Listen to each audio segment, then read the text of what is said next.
ang barangay control sa River. Ang nabanggit ko mga ano ba?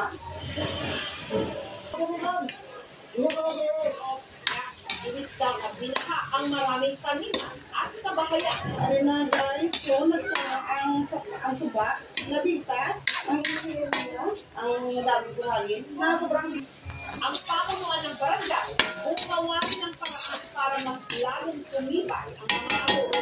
Ilang tayo hindi na bako, pinagyan natin ng mga material galing. Hindi natin natawag, pero hindi na pumupunta dito. Sinubukan namin hirap, mahirap na rin talaga sila. Mayaman, ganyan talagang buhay namin. Kung may lang kami pera, ayaw na namin mo.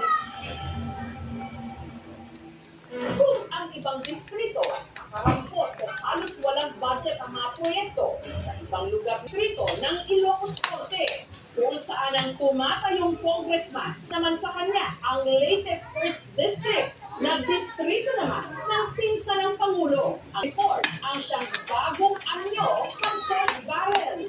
Kahit pa matagal nang nagpasya ang Supreme Court na illegal ang Court Barrel. Negros Occidental Court District na kinabilyon pesos.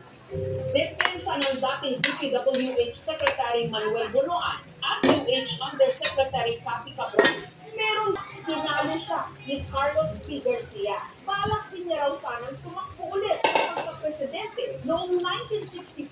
Pero ang naging manok ng kanilang partido, ang kaibigan niyang si Ferdinand Marcos Sr., alaunan nga naging Pangulo ng Republika.